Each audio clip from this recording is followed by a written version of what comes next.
Hi, I'm Dr. Adam Cohen. Today's lecture is described as setting the conditions for transformation and change within our lives. We're going to be exploring this on a physical level, so we can set the conditions for change both on an internal level, i.e. what exists inside my being, and also on an external level. So here we want to discuss what we can do on an external level to begin to prepare ourselves for the internal evolution that can occur within our lives. The first thing we want to take a look at is our home. Our home is just that, a place of refuge and a place where we can withdraw from the world and feel comfortable both with ourselves and the people who dwell within it.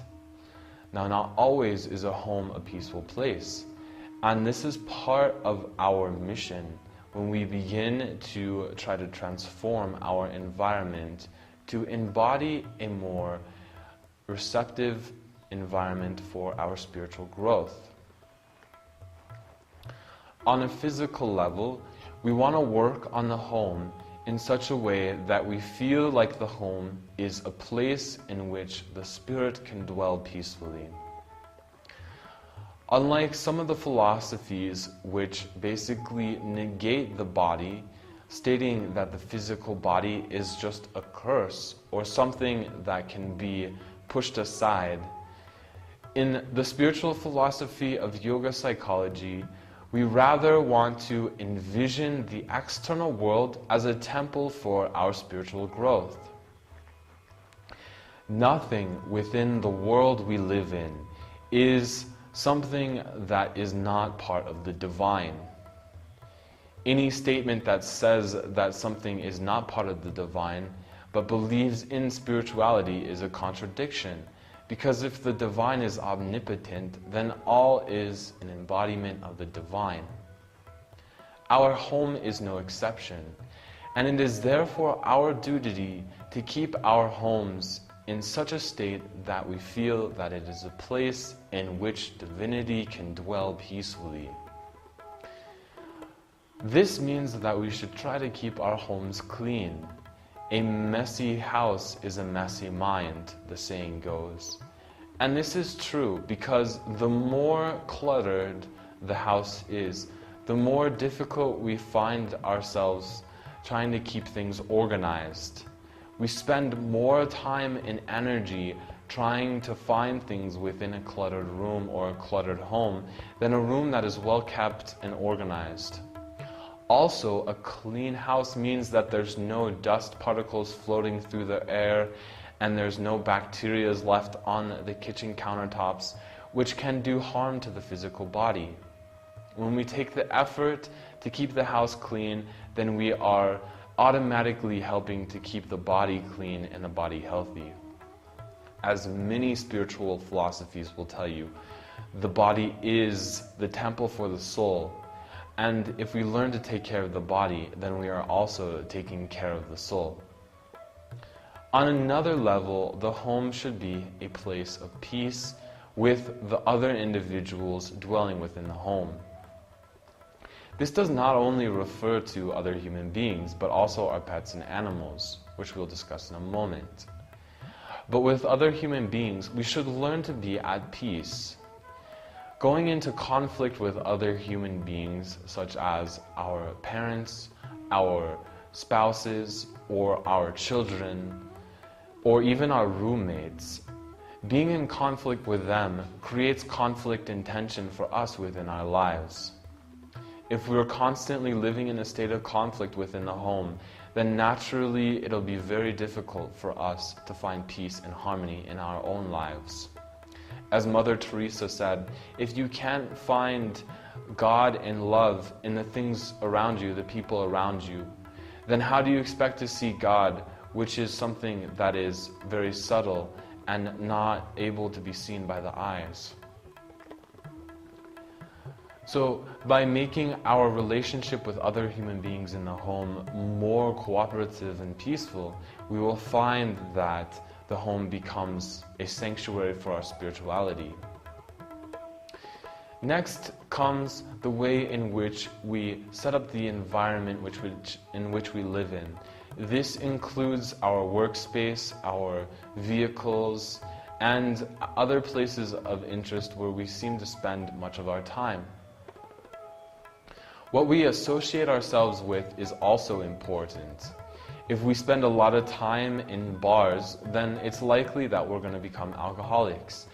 As the great guru Swami Shivananda says, even a non-drinking brahmachari who stays with a drunkard for some time will soon become a drunkard.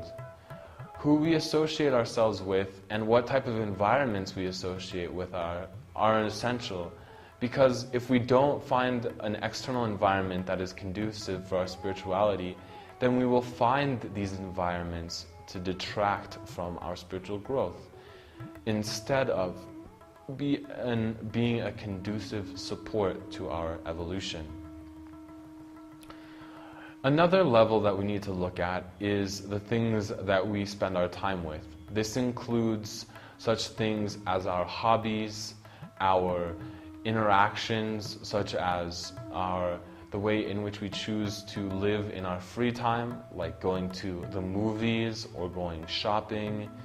Other instances involve listening to music, so the type of music we listen to is very important.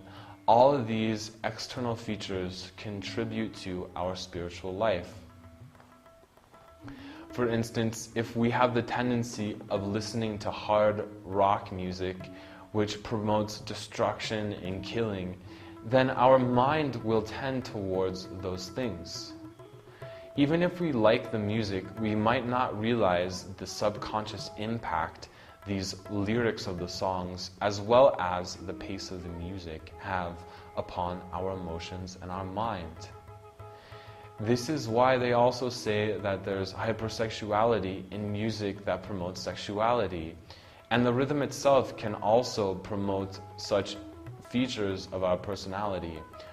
For instance, a constant drum beat like dom, dom, dom, dom is a tribal sound that brings out the most instinctual qualities of our being.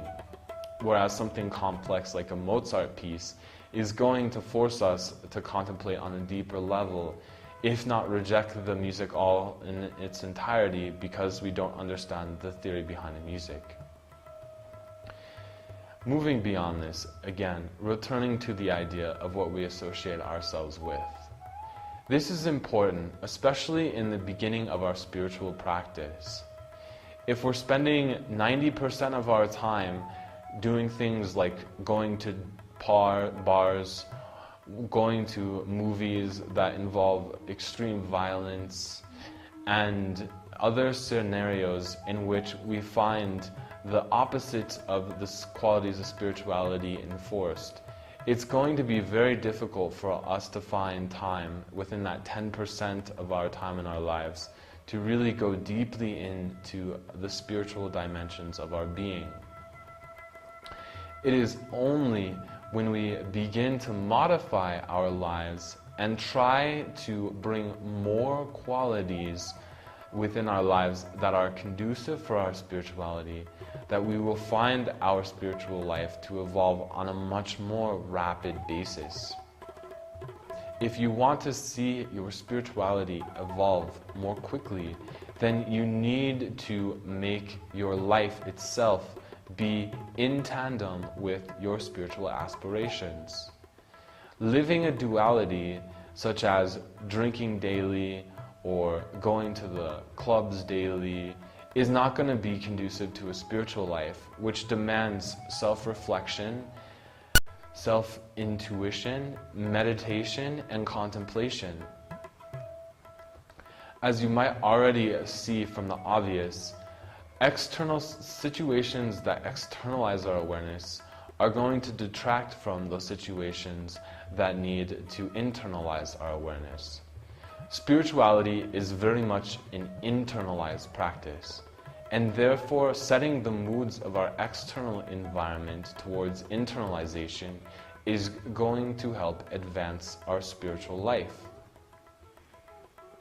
Now, as you might imagine, there are many other ways in which you can try to transform your external environment in order to make it more conducive for your spirituality. But as we might know, there are many situations in which we cannot control or change the external environment. A very simple example is an enraged boss within our workplace. If the boss is usually inclined towards a state of temper or anger, we can't actually try to change his personality, at least not directly. In doing so, we very might well lose our job from our compulsion to try to change our boss. In these scenarios, we need to find an internalized solution to the problem. And it is here that we can begin to take our exploration into the internalized changes that need to be addressed in order for our spiritual growth. This topic will be discussed in another lecture. Thank you.